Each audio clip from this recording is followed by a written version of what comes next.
A wooden block shatters against the wall. A 5-year-old's face flushes red, tiny fists clenched, screaming in total frustration. As a parent, your immediate executive instinct is to assert authority. You want to demand order, enforce compliance, and explain exactly why throwing toys is unacceptable. But in this state, the child is not engaging in deliberate rebellion. The biological hardware required to process reason has simply gone offline. Attempting to solve this through traditional discipline assumes the child's brain is still receiving signals. In reality, logic cannot command a system that has lost power. The brain operates like a 2-story house. The primitive downstairs manages survival reactions, while the sophisticated upstairs handles logic. At age 5, the executive function is still building. Under stress, those delicate connections sever. A heavy baby gate locks, completely trapping the child downstairs. Because the logical centers are physically disconnected, lectures and timeouts are useless. The child has no access to the regions required to process them. The moment a child defies you, you feel a sharp spike of adrenaline. The urge to meet chaos with dominating force feels almost reflexive.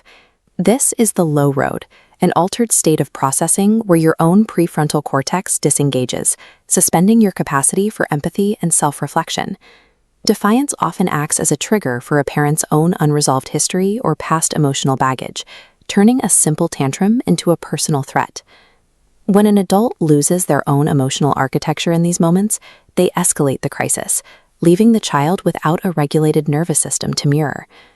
Parenting is an active, physical reshaping of the brain. The developing mind requires serve and return interactions, back and forth exchanges that build the foundation of emotional biology. Modern imaging shows the parent and child's nervous systems physically synchronize.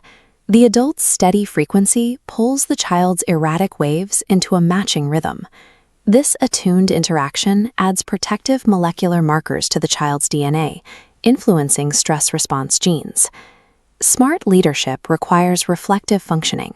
You must catch the child's emotion and represent it in a way that feels safe, acting as a secure base from which they can recover. Meaningful discipline always involves the environmental shaping of a child's neurobiology through the parent's own regulated nervous system. Instead of towering, lower your body. Stepping out of a dominating posture allows you to embody a safe haven. Speak to the right brain by softly naming the emotion.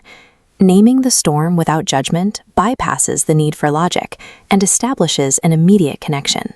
As the child recognizes their emotion has been caught and understood, the fight or flight rage dissolves completely into exhausted sadness.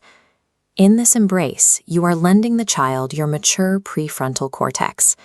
Your own slow, rhythmic breathing acts as a biological tether, teaching their racing heart how to decelerate. Verifying that the nervous system has returned to a state of calm is the prerequisite for any future redirection or logical problem-solving. Only when the biological storm has passed does the light of the upstairs brain flicker back on, making the child once again capable of hearing your words. Every emotional storm is an opportunity to build a stronger brain. Effective parenting means looking past the noise to regulate the nervous system beneath it.